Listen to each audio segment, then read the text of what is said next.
صحابہ کا ایمان، صحابہ کی محبت، صحابہ کے عشق کا آپ کیا اندازہ لگا سکتے ہیں؟ آؤ ذرا صحابہ کا عشق آپ کو سناتا ہوں۔ اللہ کے محبوب صلی اللہ علیہ وسلم راستے پہ جا رہے ہیں، میری بات سمجھ آ رہی ہے آپ کو؟ یہ بچے ذرا گڑبڑ نہ کریں۔ اللہ کے محبوب راستے پہ جا رہے تھے، دیکھا ایک شخص گھوڑے پہ سوار ہو کے جا رہا ہے۔ اللہ کے محبوب کی نگاہ پڑی، اس شخص کو دیکھا، وہ گھوڑے سے نیچے اترا، آپ نے فرمایا ادھر آ جاؤ۔ اپنے قریب کر کے آپ نے فرمایا تیرا گھوڑا بڑا اچھا ہے، بڑا خوبصورت ہے، میرا جی چاہتا ہے کہ میں تیرا گھوڑا خرید لوں اگر تو بیچنا چاہتا ہے۔ اس نے کہا کیوں نہیں، میں بیچنا چاہتا ہوں۔ فرمایا قیمت بتاؤ۔ اس نے گھوڑے کی قیمت بتائی۔ اللہ کے محبوب نے فرمایا تم یہاں کھڑے ہو جاؤ، میں قیمت لے کے آنا چاہتا ہوں، تم یہاں میرا انتظار کرو۔ رحمت للعالمین صلی اللہ علیہ وسلم گھوڑے کی قیمت لینے کے لیے گئے۔ اسی دوران کچھ اور لوگ آئے، وہاں سے ان کا گزر ہوا، انہوں نے دیکھا بڑا خوبصورت گھوڑا وہاں کھڑا ہے۔ انہوں نے اس سے پوچھا او گھوڑے سوار بتانا گھوڑا بیچنا چاہتا ہے؟ اس نے کہا بیچنا چاہتا ہوں لیکن میں نے پہلے بیچ دیا ہے۔ میں کس پہ بیچا ہے؟ میں محمد نامی ایک شخص اس پہ میں نے بیچ دیا ہے۔ وہ کہنے لگے کتنی قیمت بتائی؟ جی اتنی قیمت بتائی۔ انہوں نے کہا اس سے ڈبل دیتے ہیں، آپ یہ گھوڑا ہمارے حوالے کر دیں۔ پہلے تو اس نے انکار کیا، لیکن پیسے کی لالچ میں آ کر اس نے سودا ان کے ساتھ کر دیا۔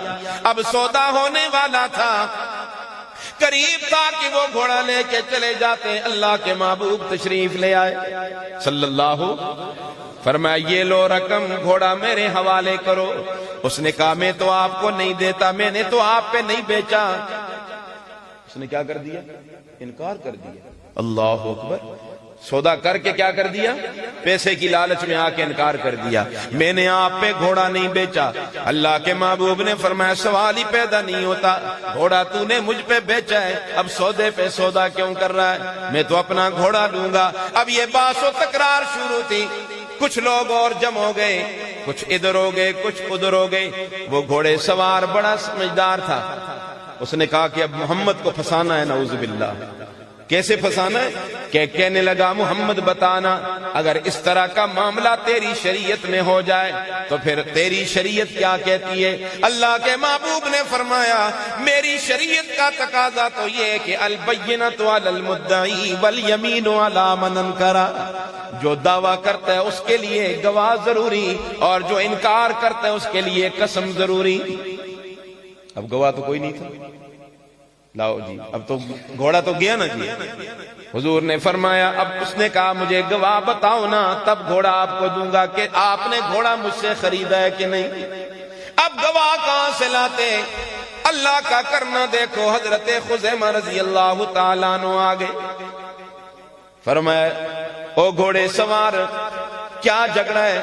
کہ جی گھوڑا میں کہتا ہوں نہیں بیچا، اللہ کا محبوب کہہ رہا ہے میں نے خریدا ہے، محمد کہہ رہا ہے میں نے خریدا ہے، گواہ کوئی نہیں ہے۔ حضرت خزیمہ نے فرمایا میں گواہی دیتا ہوں کہ تو نے گھوڑا بیچا ہے، اللہ کے محبوب نے گھوڑا اتنی قیمت میں خریدا ہے۔ رسول اللہ حیران ہو گئے، اب اس کے پاس تو کوئی اور چیز اب عذر باقی نہ رہا، گھوڑا رسول اللہ کے حوالے کر دیا۔ اللہ اکبر، اپنے اپنے گھروں کو چلے گئے۔ اللہ کے محبوب اکیلے تھے، حضرت خزیمہ کو قریب کیا، خزیمہ بتانا تو اس موقع پہ موجود نہیں تھا، تو نے اس طرح کی گواہی کیوں دے دی؟ حضرت خزیمہ کا ایمان بھرا جواب سنیے، کیا فرمانے لگے؟ اللہ کے محبوب ہم نے اللہ کو نہیں دیکھا تھا، آپ نے کہا اللہ ہے تو ہم نے یقین کر لیا۔ نہیں سمجھے بات؟ ہم نے اللہ کو نہیں دیکھا تھا، آپ نے فرمایا اللہ ہے تو ہم نے یقین کر لیا۔ آپ نے فرمایا جنت ہے، ہم نے تو جنت نہیں دیکھی تھی، ہم نے بولو نا یقین کر لیا۔ آپ نے کہا دوزخ کی آگ ہے، ہم نے تو دوزخ نہیں دیکھی، ہم نے یقین کر لیا۔ تو پھر یہاں کیوں یقین نہ کریں کہ آپ فرما رہے میں نے خریدا ہے؟ تو پھر ہم کیوں نہ گواہی دیں؟ ایمان صحابہ کی ایمان کا کوئی مقابلہ کر سکتے؟ تو پھر سنی اس موقع پہ اللہ کے محبوب نے فرمایا لوگو، او میری امت کے لوگو، او میرے صحابہ سنو، ہر عدالت کا قانون یہ ہوگا کہ 2 عادل گواہ ضروری ہیں کسی دعوے کو ثابت کرنے کے لیے، لیکن جہاں 2 گواہ موجود نہ ہو، میرا خزیمہ وہ 1 کی گواہی دے گا لیکن اس کی گواہی 2 کے برابر ہوگی۔ کیا عشق، کیا محبتیں یار۔